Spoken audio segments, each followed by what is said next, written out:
Okay, guys, so let's talk about these two boxes, equity splits and other income. Starting with equity splits, remember, we're only editing the blue numbers, right? So asset management fee. This is not your property management fee, but this is the management fee that you get as the asset manager. This is to handle the taxes, to handle the loan documents, insurance, to pay the investors their distributions, to put the deal together, to manage the property manager, to manage the contractor, to implement the business plan. Okay. So this is typically 2% of the rents. On a joint venture deal, you might set this to 0. On a like crazy value add renovation, you might set this to 5% if you're having to manage a huge renovation, but the industry standard is 2% of the rent. So if they're collecting, remember here we were collecting $8,000 a month, you're getting $160 a month. So it's not a massive amount of money, but it's something. And the bigger the deal, obviously the bigger that asset management fee is. So member equity, this is how much equity is going to your investors. So a traditional syndication deal is 70 or 80%. And the higher this goes, the better returns your investors are going to get. Conversely, the lower it goes, the lower returns they're going to get. So if it's 50-50, that it'll automatically change, but your investors are getting 50%, you're getting 50%. If it's 30%, then you're getting 70% of the deal as the loan sponsor, as the general partner of the deal. So member is the investors, manager is you. All right. So let's put that at 70-30. So you're going to get 30% of the equity of this deal. Preferred return. Preferred return is a concept where imagine that it's almost like there's interest on the money from the investors. There isn't, right? Because this is a deal that they're investing in. It's not a loan, typically. It's just they're part of the deal, but you're saying, hey, you're going to get at least 7% on your money if the preferred return is 7%. So if they put in $100,000 and at the end of the day, the deal makes only $10,000, right? It only makes a $10,000 profit. They're going to get, and it takes a year, they're going to get $7,000, right? 7% of $100,000. They're going to get $7,000. And then the last $3,000 that's left over, y'all are going to split 70-30. They're going to get 70%. You're going to get 30%. So you're going to do all this work for, very little money, right? $1,500 would be your cut of the $3,000 profit.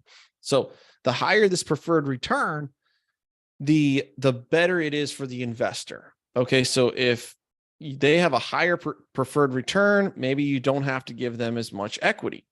Yaden and I have structured deals where it's a 10% preferred return, but they only get 30%.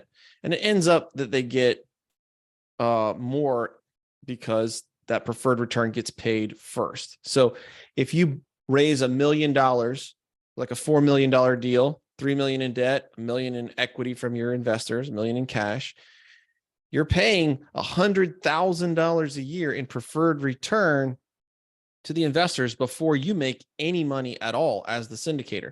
So if a deal goes sideways or it takes longer than you think, you may end up doing the entire deal for free, and all of the profits get eaten up by the preferred return. So you got to be careful with this, especially when you're first starting out.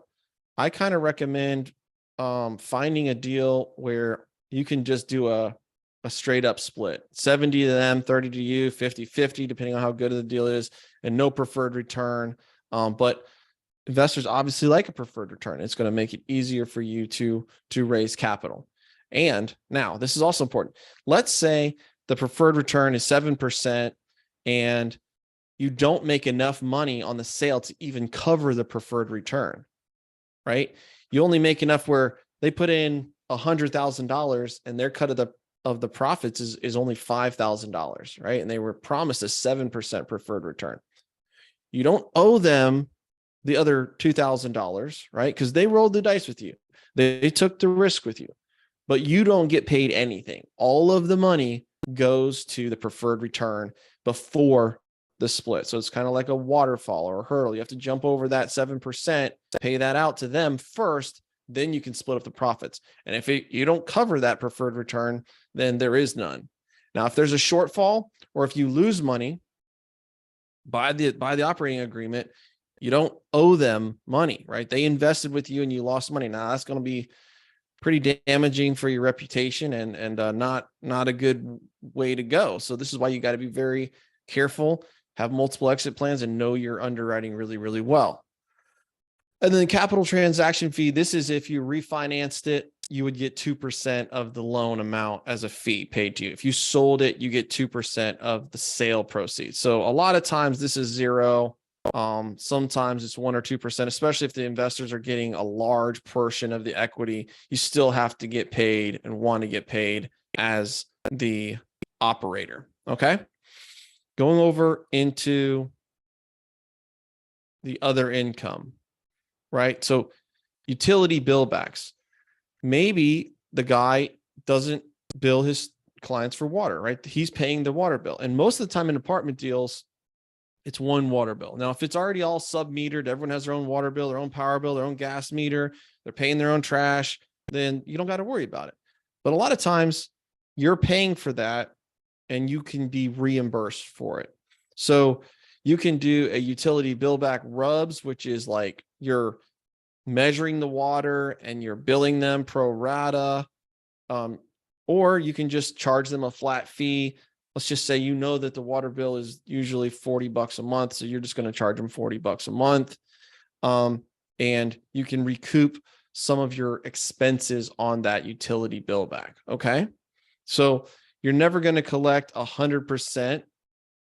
So let's just bump this down to 75% because I mean, vacancies, there are people that don't pay, slow pay, whatever. Let's just be conservative and drop that down.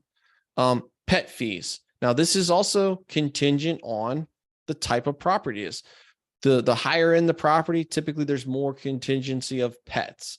The lower end of the property, there's not. This property, I don't know that a lot of people would have pets. I would say $25 a month pet fee, and maybe 20% of them would have a pet fee. So it's not really impacting the income too much. $720. Laundry.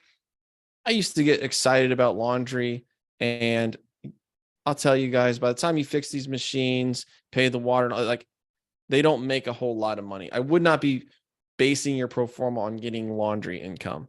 Other income, you might be able to get $25 to $50 a month in other income. This could be late fees, and other miscellaneous application fees, et cetera, depending on how you have your setup with your property management company.